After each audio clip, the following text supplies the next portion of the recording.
Welcome. The topic of this video is double integral, and we are going to be talking about double integrals in the next few videos as well. So in this video, I'll just be describing what we are trying to do.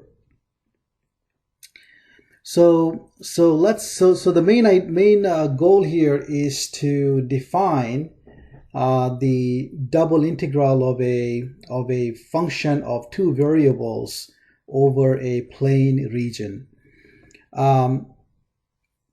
So we are using the word double integral because we are talking about a function of two variables and we are integrating over plane regions. So let's let z be a function f of x and y, and let's say that f is defined on the rectangular region R, which is the Cartesian product of the interval from a to b and the interval from c to d. That is, the rectangle R is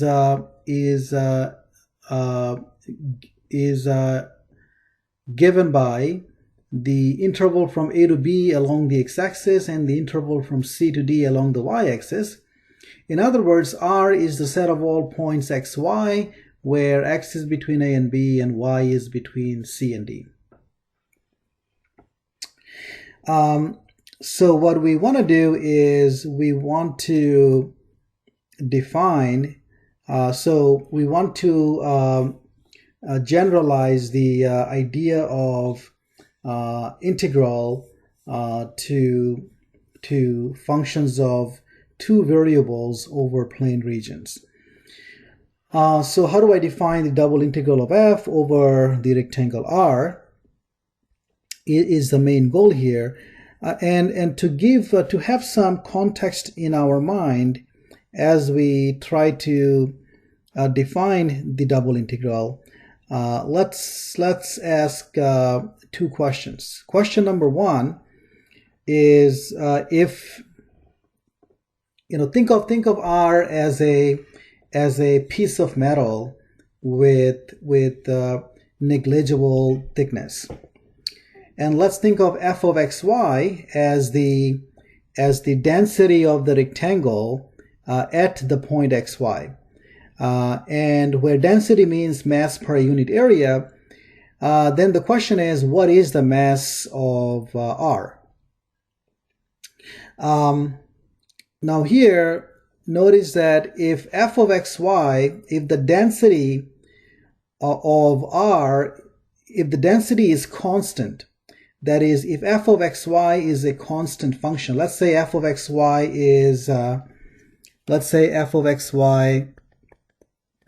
is, is a constant c. Well, then that is the density at any point is equal to c. Then the mass of R.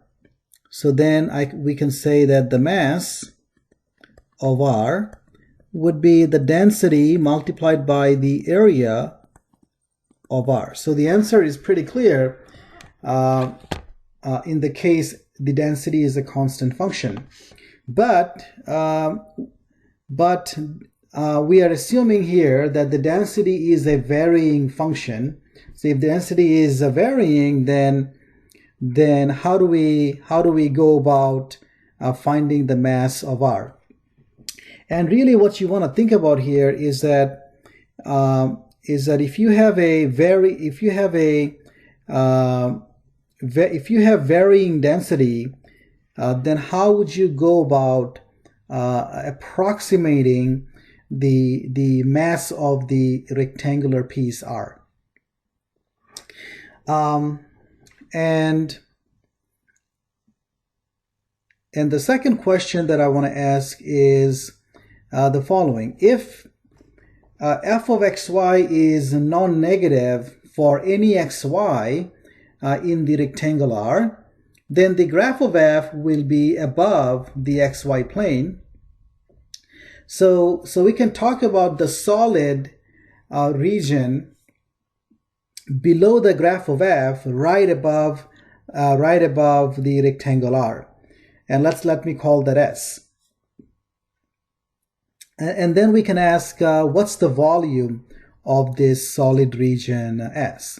So once again, what I want you to ask yourself is if you are given a solid region like this, then how are you gonna go about finding, or sorry, how would you go about approximating the volume of S? So take a few minutes, think about these two questions, and see if you can come up with a good approximation method for finding the mass or finding the volume. And really the answer to both questions would be pretty much the same. All right, so I'll see you in the next video